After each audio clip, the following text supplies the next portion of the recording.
afternoon, everyone. Welcome to the show. My name is Dr. Jackson, and today we have a very special guest, one from the Victorian era, no doubt. Everyone, please give a warm welcome to Jane Eyre. Yeah. Welcome to the show, Jane. It's very nice having you. How have you been? I've been well. How are you, Dr. Jackson? Fine.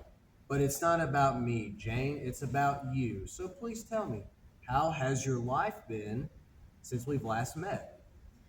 Life has been far better for me recently, thank you. I've changed quite a lot, actually. I suppose you have. You were quite a stubborn brat when you were a kid. Indeed, I was quite the rebellious child. Perhaps for the sake of the audience, we should show them your past self so they can get some context. Is that really necessary? I believe it is. Your time with Miss Reed shows us just how much of a brat you really were, even though she was an awful woman. People think you are good, but you are bad and hard-hearted. You are deceitful, Mrs. Reed. Jane, you don't understand these things. Children must be corrected for their faults.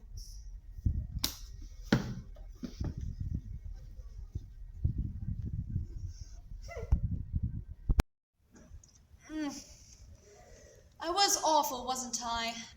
Yeah, that was really bad. But you say you've changed, right? Oh yes, quite. How so? You seem pretty mature just sitting here. Do you still hate your aunt? Not exactly. I went to see her before she died, and I told her, "Love me then, or hate me, as you will. You have my full and free forgiveness."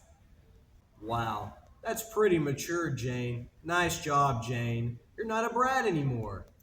Thanks. Well, anywho, that happened, and then I got married. Married? Whoa, whoa, whoa, whoa. When did this happen? Who is he? What is he like? Well, our relationship is quite complicated, actually. When I first saw him, I thought he was ugly, weird, and really moody. Wow, I have to see this guy in action. Do we have any footage on this? Oh no. So, let's talk. Because you're the only one around here who I can have an intelligent conversation with.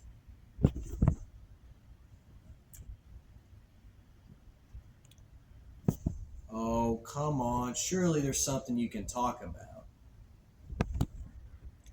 I mean, I suppose I have to talk to you, since you're my employer. Well, I guess that's fair.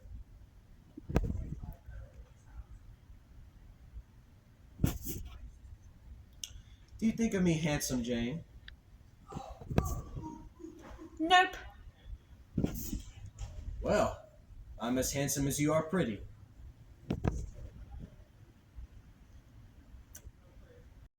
Who's that? Well, that's Blanche Ingram. You know, if Rochester doesn't propose to her soon, I sure will be surprised. Crap! I will admit, I was forgetting all his faults, for which I had once kept a sharp outlook. I noticed you were getting quite jealous of Blanche. Kind of odd considering that you call Rochester ugly. Indeed, I was quite conflicted at the time. So, what was your decision in the end? Well, it's complicated. He did ask me to marry him, and I said yes. However, I took it back because I realized that he was married to a lunatic. One idea still throbbed lifelike in my mind, though. A remembrance of God. Major plot twist. Indeed. I had to run away. I had to get away from him. Do we have footage of that? Oh no. Don't worry. We'll see it right after this commercial break. Rochester Real Estate! The deal of a lifetime! Look at this 3-bedroom, 2-bath house on sale for £20,000! In a safe neighborhood, newly furnished and painted. Say hello, pilot! And hey, who knows, the deal's so great, you might have a crazy lady in your closet.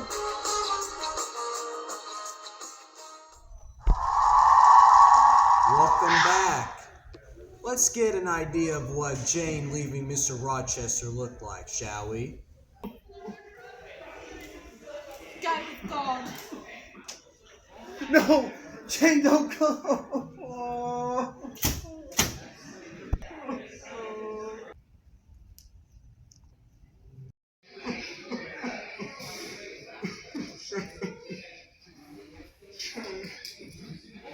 Jane!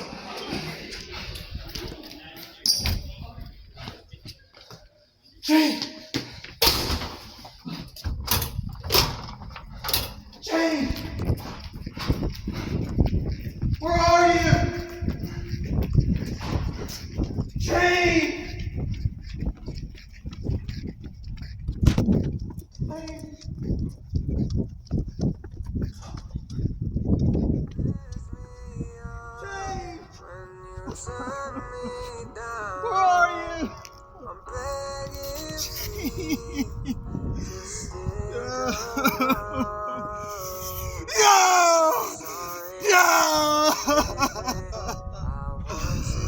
Where are you?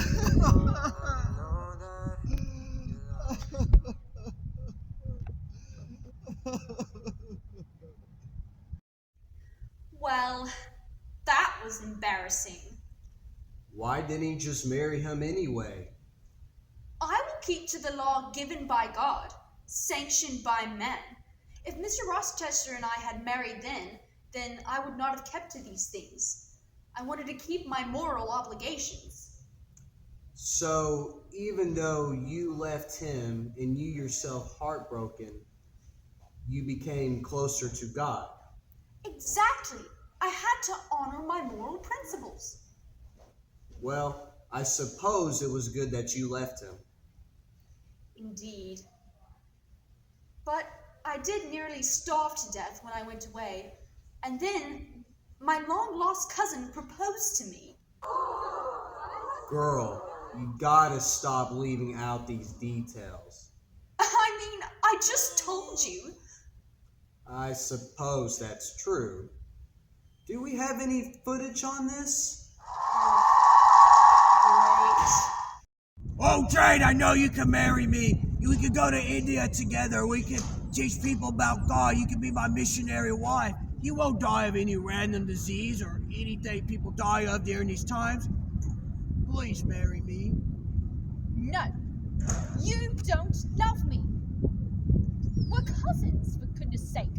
Besides, I only ever want to think of you as a brother. I can't go to India. I would die. But if you marry Rochester, you'll just go to hell. No, I won't. We have very different beliefs, St. John. Get that out of my face. After that, I went back to the house and prayed in my own way, a different way to St. John's.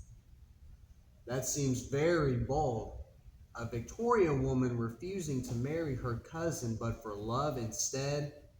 Yas, queen. Slay. You go, girl. You really are a feminist girl boss baddie. Thank you.